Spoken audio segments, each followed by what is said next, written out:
After 45 minutes, nandito na tayo. Pero kung maaraw daw, 20 minutes lang siya from the registration area.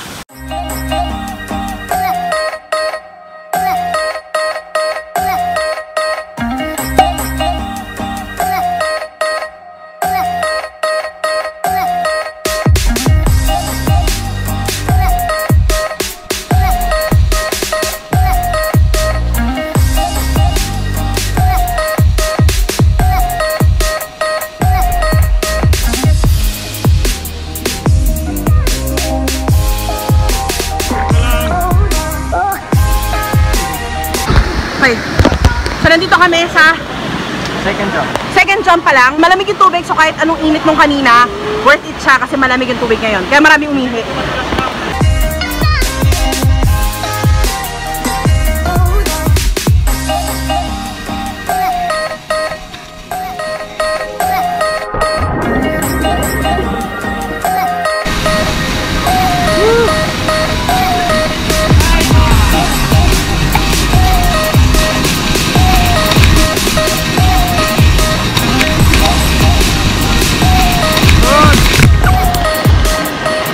Chillax lang.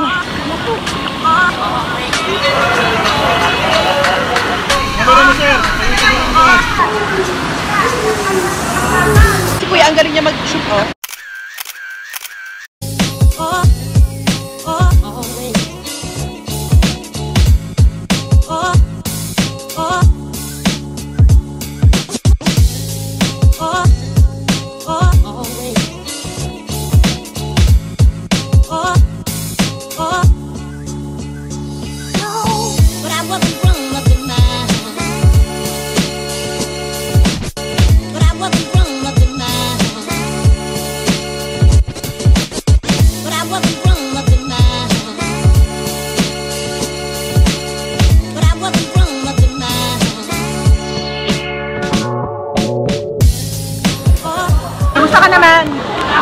Fun. Sobrang masaya pero nakakapagod lang yung lakad. Tubig lang, tapos mga bato tutulay ka. Pinakamadaling way para mag-travel sa tubig, mag-float ka. As in talagang floating patalikod. Sabayan mo lang yung current para may pahinga period. Ito yung itsura sa taas.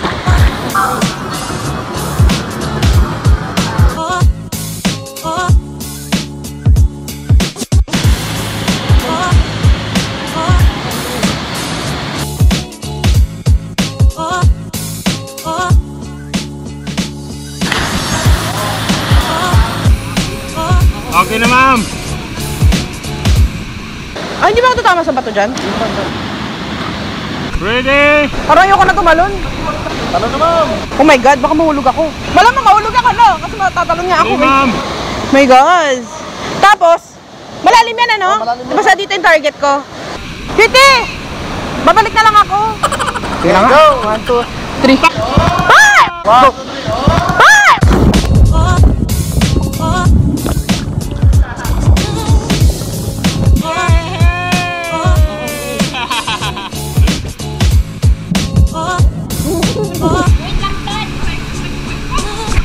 Ganito yung kulay ng tubig. Ang ganda. Panawagan dun sa mga nagdadala ng mga pagkain. Sana pag nagdala kayo ng trash, you bring the trash with you. Kasi paano natin mape-preserve to kung puro basura yung lugar. From all of the hustle and bustle of the city, sobrang sarap maging this close to nature. Minsan ka lang mapunta dito, so make the most out of it. Tumalon kayo sa mga dapat talunan.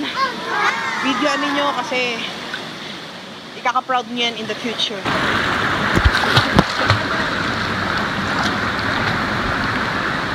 Medyo tinakpan ko na yung kamay ko kasi medyo masakit na pag umahamak sa bato. Sobrang fragile na ng kamay mo kasi matagal na siya nakababad sa tubig. So, kailangan mo ng takpan somehow. Dun sa mga merong may gloves, better kung meron kayong ganon.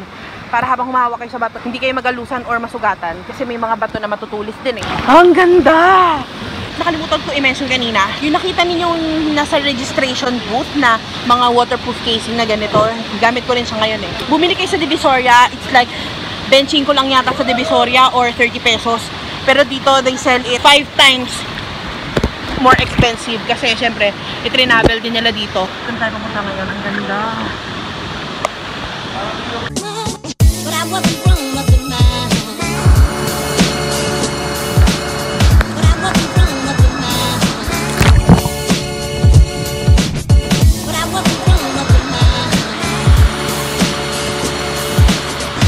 araw na. Naiwanan na rin kami ng group kanina nung kasabay namin.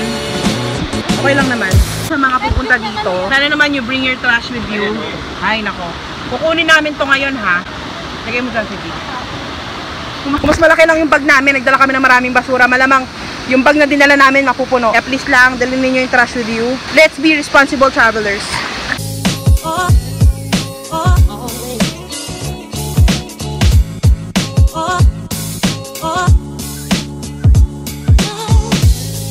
Ayan, may stone art. Pero pag sa malayo, mas marami. Wow, Nelson Street pa rin. Guys, oh. Malalim na yan, pero kita mo pa rin yung paa mo sa ilalim. It's not because of the current, pero malinis yung tubig and malamig. Ano ka dyan? Maaraw na.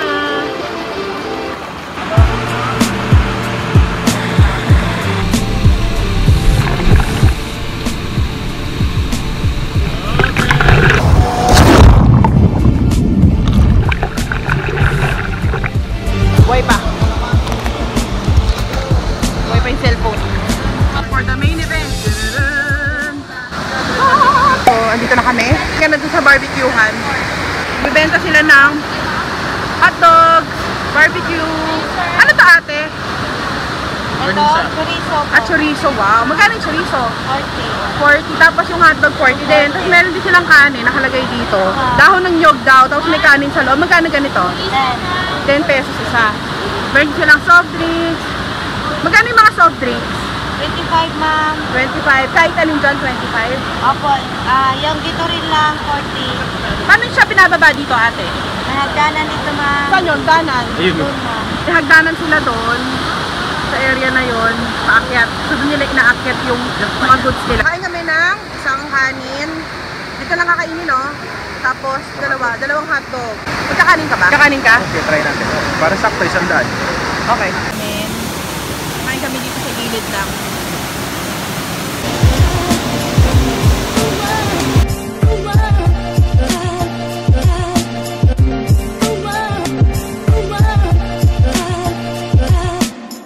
Bumili rin kami nito.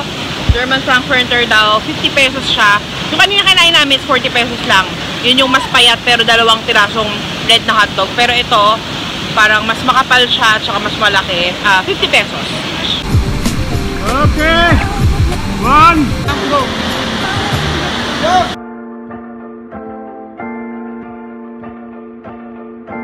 Anong daan yan? Bababa? Okay. Ginagalaw ko talaga yung kamay ko eh. Tapos na kasi, percent na lang eh. Ayun kayo, sir. Doon kayo, sir.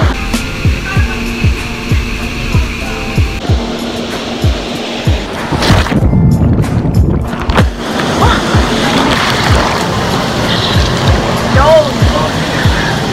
Wow! Wow, ang ganda!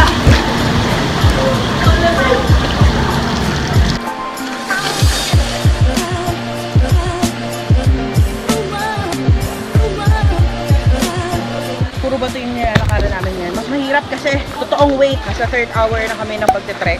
3rd hour na, no? 11, 12. 4th hour na. So, in-expect namin matatapos na. Sana. Medyo wala ng tubig. Towards the end of the trail, wala na masyadong tubig. Parang ginusto tuloy namin yung tubig at sa pagtalon kanina kasi mas hindi nakakapagod. Yung kanina nakakabalang, ngayon nakakapagod talaga.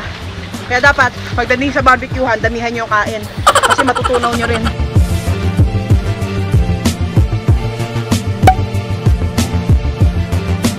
Sa Kawasan Falls, nakahanda na yung food. Kain namin ay fried chicken, sinigang na isda, tsaka pork sinigang. Tsaka yung pinakamasarap sa lahat, yung cook. Let's eat!